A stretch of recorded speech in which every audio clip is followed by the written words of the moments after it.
अगर हमारी आवाम पानी में भीगकर यहां पर इतने घंटों से बैठी है तो हमारा भी फर्ज है कि हम आपके साथ वैसे ही खड़े रहे। हमारे लिए अल्हम्दुलिल्लाह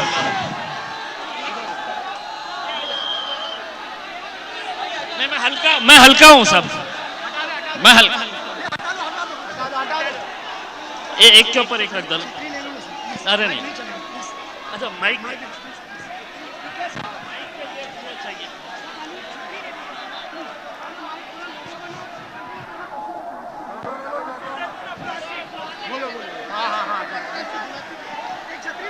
मैं शायद जिंदगी में ये मंजर कभी भूल नहीं सकता कि मेरी माएँ और बहनें भी बारिश के अंदर पानी में इस तरीके से बैठी हुई है।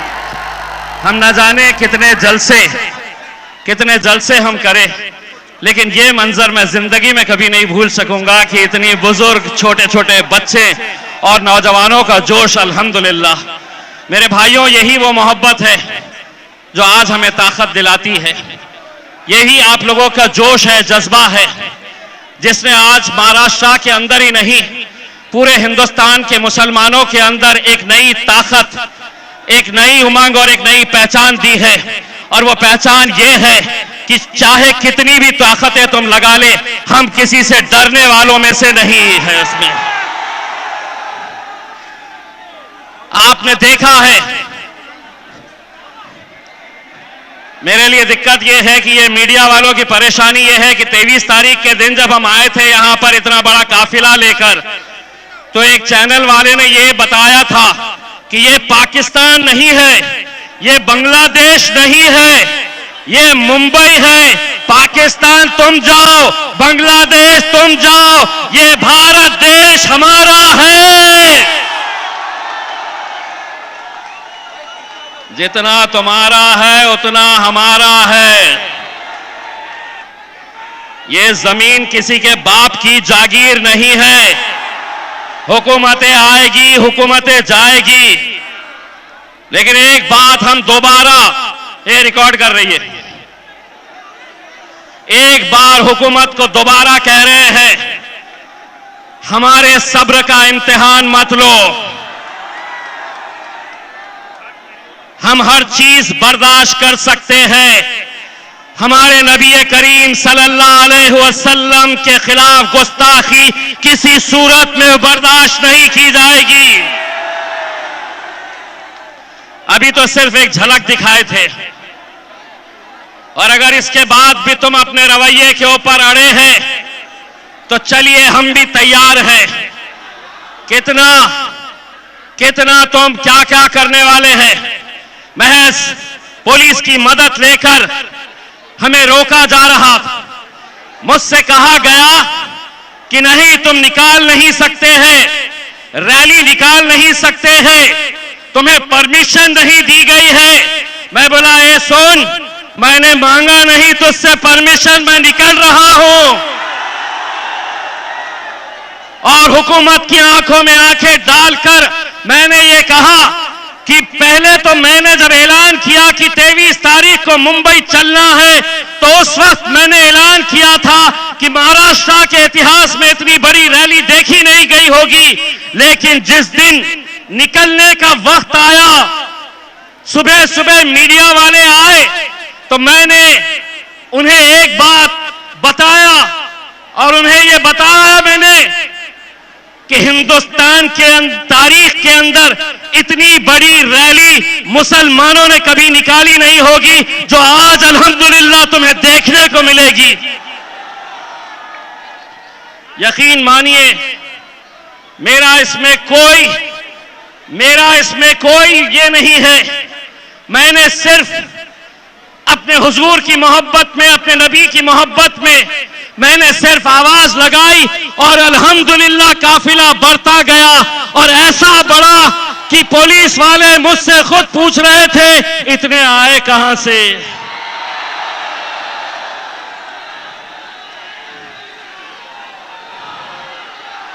मैंने उस रैली के बाद मुझे कोई गुलबर्गा कर्नाटक से फोन करता है कि इम्तियाज भाई हमारी 40 गाड़ियां तैयार है।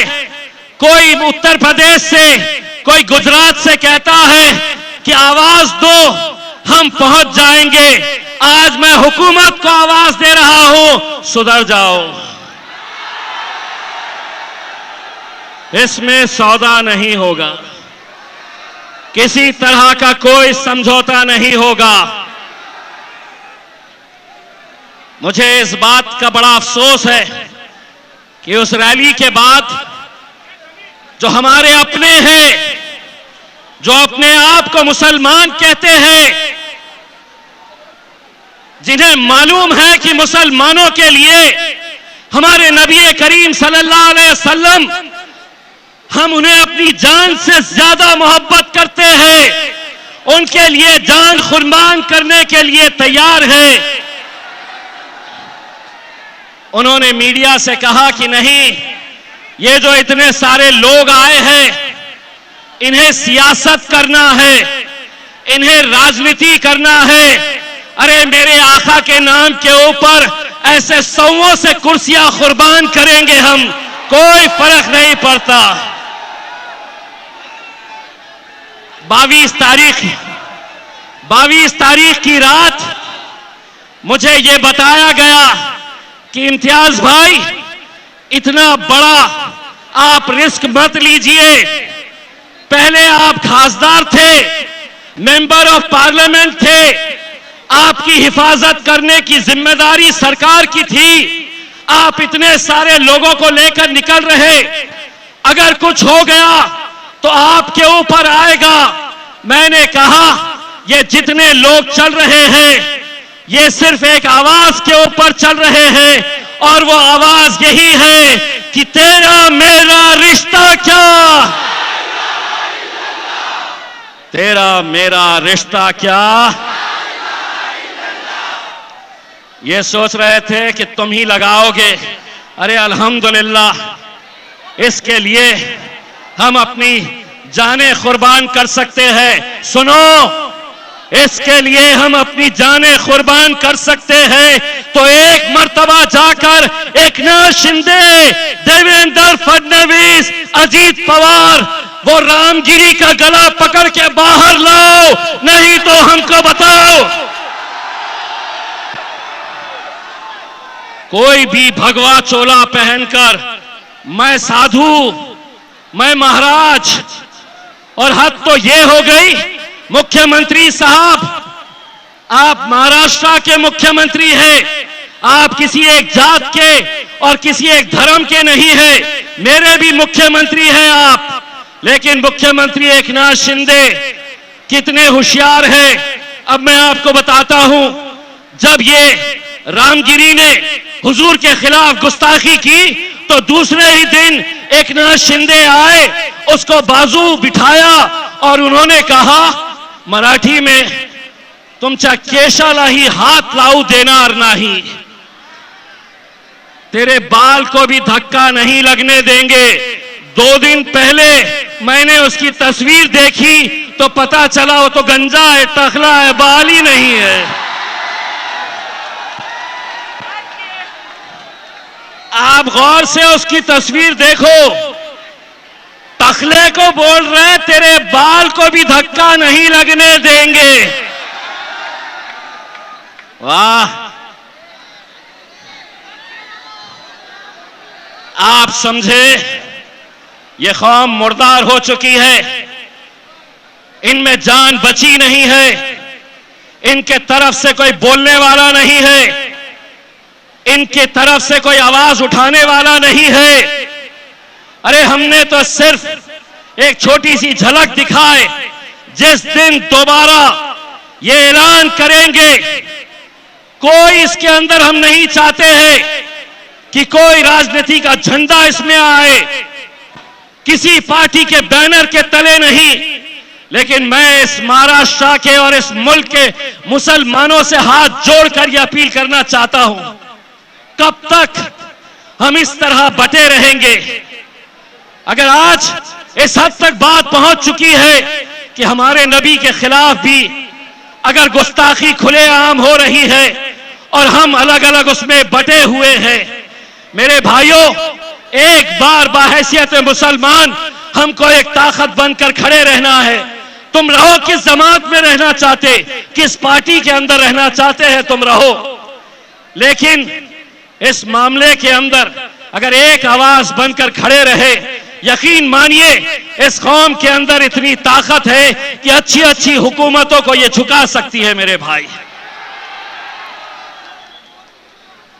हमसे हमारे दूसरे गैर कौम के लोग पूछते हैं कि आखिर आपके मोहम्मद पैगंबर मुस्तफा सल्लल्लाहु अलैहि वसल्लम आपके लिए क्या मायने रखते हैं। तो मैं उनसे सिर्फ यही कहता हूं, हमने आंखों से देखा नहीं है मगर हमने आंखों से देखा नहीं है मगर उनकी तस्वीर सीने में बसाए हुए है। हमने आंखों से देखा नहीं है मगर उनकी तस्वीर सीने में बसाए हुए है। मेरे भाई, उस पर कार्रवाई नहीं हुई इस रामगिरी के ऊपर, तो महाराष्ट्र के छोटे छोटे प्यादे, इतने छोटे कि जिस दिन हम तय कर लेंगे तो इंशाअल्लाह उसको लपेट के असद भाई की शेरवानी में डाल के हैदराबाद भेज सकते हैं। इत्तू सा और वो समझ रहा है कि मैं कुछ भी बोलूंगा हुकूमत मेरा साथ देगी। अरे खुद अकेले घूमता नहीं है, 6 गाड़ियां लेकर, बाउंसर्स और पुलिस वाले लेकर, अगर सही मर्द का बच्चा है तो इस इलाके में अकेले बुलेट के ऊपर आके बता, सड़क चलते लड़के तेरे को टप्पू कैसा मारेंगे। वरना आज मेरे शहर औरंगाबाद में आकर देख, इम्तियाज जलील आज भी अकेले बुलेट के ऊपर घूमता है। किसी माइकल आल में हिम्मत नहीं है कोई रोक सके। मस्जिद में घुस के बोले मुसलमानों को चुन चुन के मारेंगे। आपा हटा दो, सब हटा दिए, ये हटा दीजिएगा पीछे, ओ आपा और पीछे।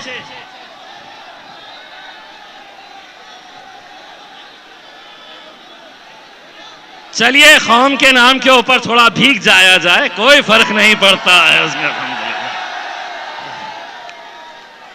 तो इस तरह के बयानात होने के बावजूद भी मैं आज हुकूमत से यह सवाल कर रहा हूं, क्या इस तरह का बयान अगर हमारे मुंह से, हमारी जबान से निकलता तो शायद ये ग्राउंड छोड़ने से पहले खाकी वर्दी वाले आके हमारे सामने खड़े हो जाते।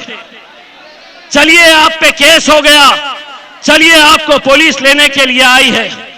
हम यही कहना चाहते हैं कि सियासत के अंदर अगर आप इतने घटिया तरीके के ऊपर आ गए हैं सिर्फ अपने राजनीतिक मफाद की खातिर, ये मुल्क हमारा है, ये मुल्क आपका है, हिंदू मुस्लिम सभी लोग एक साथ मिलकर रहते हैं, यही हमारी खूबसूरती है इस मुल्क की। लेकिन सिर्फ उस सियासी कुर्सी पर बैठने के लिए अगर आप इस तरह की घटिया राजनीति करेंगे, कुछ भी कहेंगे, कुछ भी बोलेंगे और आप ये समझेंगे कि हमें सुनना है, हम सिर्फ सुनने का काम करेंगे, तो एक बात फिर से सुन लो, एकनाथ शिंदे साहब, देवेंद्र फडणवीस जी, अजीत पवार, शरद पवार, उद्धव ठाकरे, नाना पटोले और पिल्लो,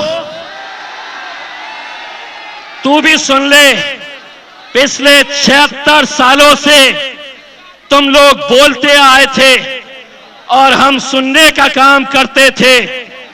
अब मजलिस आई है, अब हम बोलेंगे और तुम्हारे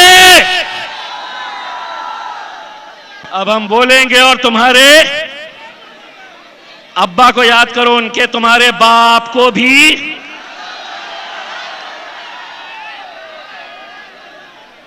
अब हम बोलेंगे और तुम्हारे, अबे सुनाओ उनको। मेरे भाई, मैं आज, मुझे इतना फख्र है, मुझे आज इतना फख्र है, मुझे आज इतनी खुशी है कि मेरे कायद बैरिस्टर असदुद्दीन अवैसी साहब जब होटल से निकल रहे थे तो उन्हें बहुत सारे लोगों ने कहा कि साहब बारिश बहुत तेज हो रही है, आज जलसा करना मुमकिन नहीं है। असद साहब ने पूछा कि वहां पे अगर 5 लोग भी होंगे, 5, तो मैं जाऊंगा, आंधी आए तूफान आए, मैं मेरी आवाम से बात करूंगा। ये जज्बा किसी में नहीं है मेरे भाई। हम भी आपकी तरह भीगने के लिए आए, लेकिन माइक वाले ने कहा कि साहब अगर माइक हमारा भीग गया तो ये माइक बंद हो जाएगा, तो इसलिए इसका सहारा लेना पड़ा। वरना ये तय कर लो, अगर आप धूप में बैठेंगे तो हम भी धूप में बैठेंगे, आप बारिश में बैठेंगे तो हम भी आपका बारिश में साथ देंगे। बस मैं आप लोगों से जाते जाते असद साहब को यहां बुलाने से पहले एक नारा चाहता हूं, तेरा मेरा रिश्ता क्या, तेरा मेरा रिश्ता क्या। लब्बैक लब्बैक लब्बैक। मीडिया वालों ने मुझसे पूछा इसका मतलब क्या होता है। मैं बोला बहुत दिनों के बाद तुमको समझ में आएगा क्या होता है करके उसने जोरदार तालियों से मेरे कायद बैरिस्टर असदुद्दीन अवैसी साहब,